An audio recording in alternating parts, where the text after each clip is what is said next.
Hello friends, आज हम credit स्यूजी की जो चर्चा चल रही है कि क्या बैंक बैंकरप्ट होगी, यूरोप में सबसे बड़ा बैंक क्रैश आने वाला है, इसके बारे में डिस्कस करेंगे। और उसके पहले, अगर आज एक्सपायरी थी, 4 ट्रेड सही लिए थे, तो क्या आपने ये सही सब एनालिसिस देखा, समझा? और अगर आपको ऐसे ही interesting Nifty bank Nifty hedging strategies का एनालिसिस चाहिए, तो आपको क्या करना है, जो डिस्क्रिप्शन में व्हाट्सएप लिंक दी है उसे क्लिक करके हमारी कम्युनिटी ज्वाइन करनी है। तो क्रेडिट सूजी का जो इशू है वो डिस्कस करने से पहले मैं एक मजेदार चीज बताने वाला हूं। क्रेडिट सूजी posted 1.5 billion loss in quarter 4। 5 साल में अगर आप देखोगे तो स्टॉक ऑलमोस्ट 97% डाउन है। ओके, और ये एक Indian company state bank of India, आप इनका रिजल्ट देख लो। क्वार्टरली 1.8 बिलियन प्रॉफिट, 5 साल में स्टॉक ऑलमोस्ट 230% अप हो गया है।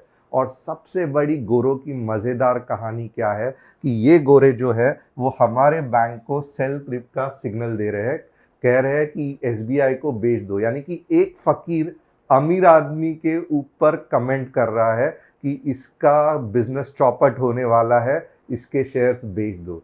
तो this is the problem and this is where India is rising.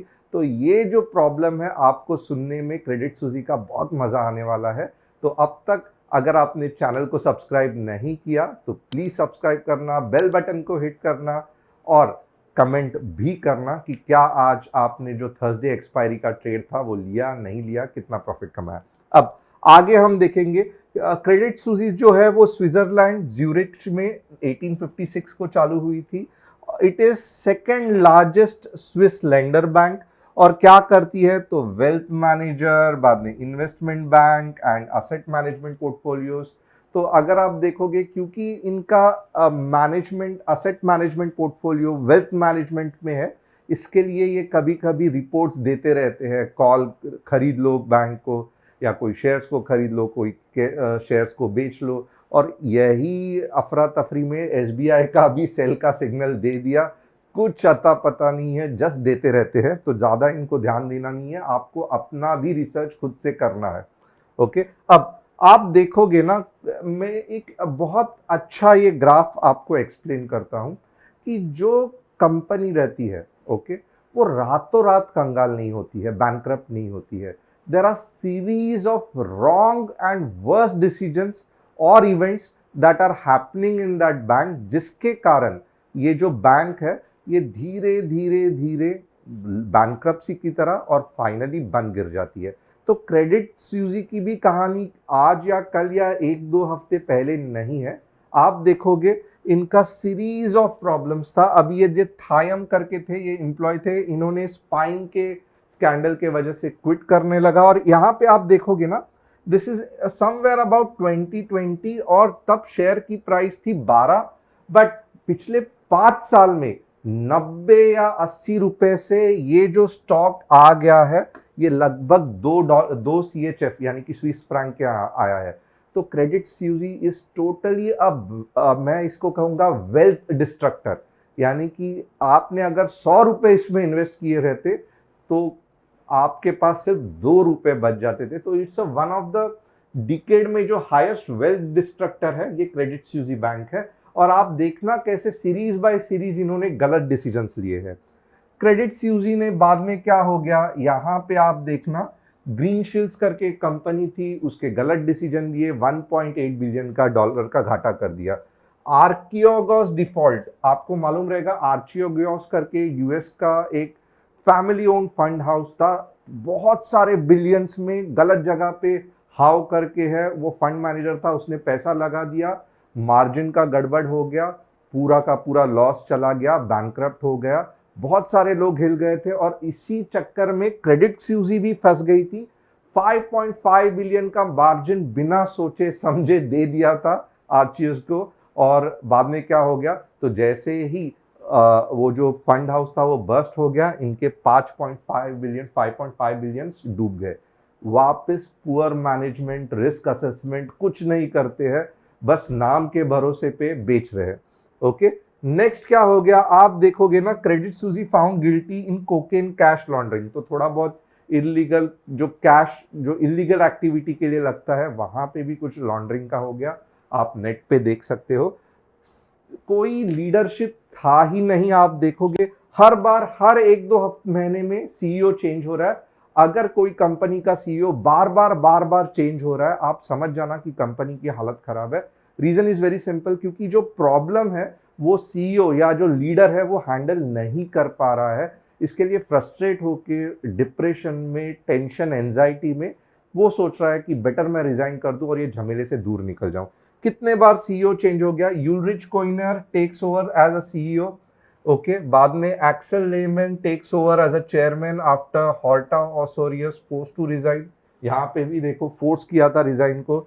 बाद में यहाँ पे क्या है कि एक बार सीईओ रीअश्योर कर रहा है कि हमारी बैंक नहीं डूबेगी, लिक्विडिटी है, ये है, वह वो है, बट फाइनली अब जब एसवीबी कोलैप्स हुई तो लगभग लगभग आप देखोगे क्रेडिट सूजी भी कोलैप्स होने आई है। अब आप एक हैरानी की बात यहाँ पे भी आप देखोगे ना, क्रेडिट सूजी कोलैप्स हो रही है ये तो अब पता चल रहा है, बट आप फिगर्स भी देखो 2019 से, लाइक यहाँ पे कितना है, 32 बिलियन का रेवेन्यू, 29 बिलियन, सडनली देखो Q3 2022 में 6.183, ओके, एनुअल कितना रेवेन्यू में डिक्लाइन हो गया, तो आप देख सकते हो 32 से 29, 29 से 21, ओके, और अब यानी कि कंटिन्यूअसली 15%, 9%, 10%, 20% रेवेन्यू घटते जा रहा है।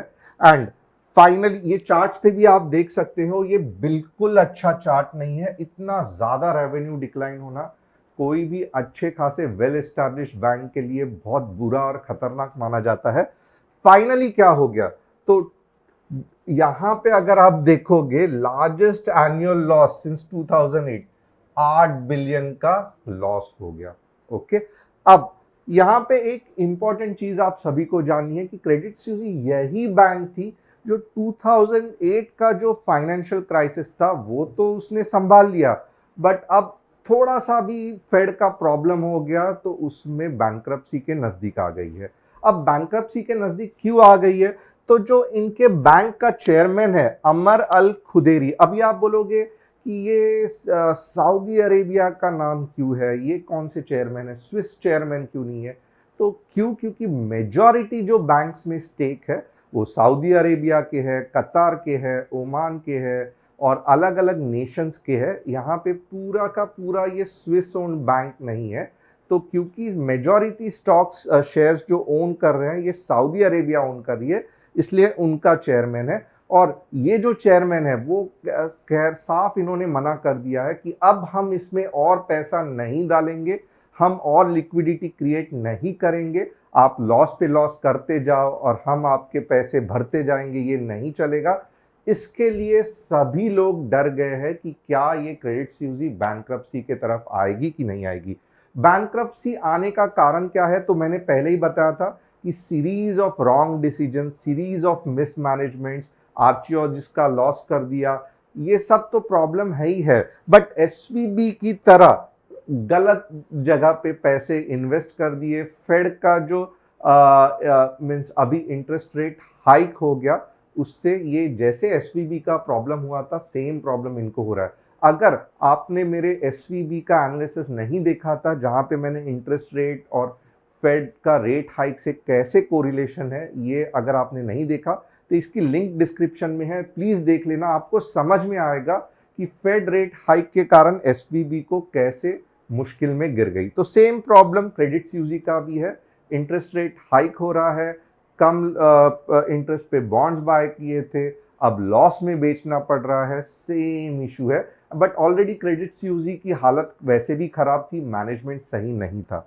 अब क्या इससे हमारे इंडियन बैंक को प्रॉब्लम होगा, तो मुझे लगता है बिल्कुल भी नहीं, क्योंकि these are one of the 12 largest foreign bank, हमारे स्टेट बैंक्स, हमारे पीएसयूज, हमारे प्राइवेट सेक्टर्स बैंक, इसमें क्रेडिट सूजी ज्यादा नहीं है, okay, hardly 20,000 worth of asset है, जो भी 0.1% ऑफ इंडियन बैंकिंग सिस्टम है।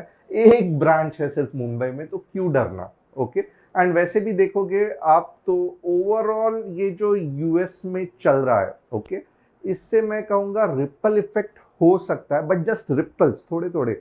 मेन इंडियन बैंकिंग सिस्टम को फिलहाल तो भी ऐसे कुछ बड़ी न्यूज़ नहीं निकली है कि जिसके कारण बड़ा ये हो सकता है। एंड उस हिसाब से अगर मैं आपको इंडियन बैंकिंग सिस्टम का मैनेजमेंट और ये सब बताऊं, तो आगे जाके मैं इस पे भी वीडियो निकालूंगा, तो आपको समझ में आएगा कि किस तरीके से फॉरेन बैंक्स और इंडियन बैंक्स के बीच में जो ये पूरा मनी का मैनेजमेंट होता है वो अलग रहता है। अब हमें क्या लगता है कि क्या SVB, signature bank, Silvergate and credit Suisse crisis will lead to 2008 crisis? Definitely not. यानी कि और ऐसे 6 बैंक भी डिफॉल्ट हो गए तो भी मुझे लगता है 2008 का क्राइसिस नहीं आएगा। क्यों नहीं आएगा?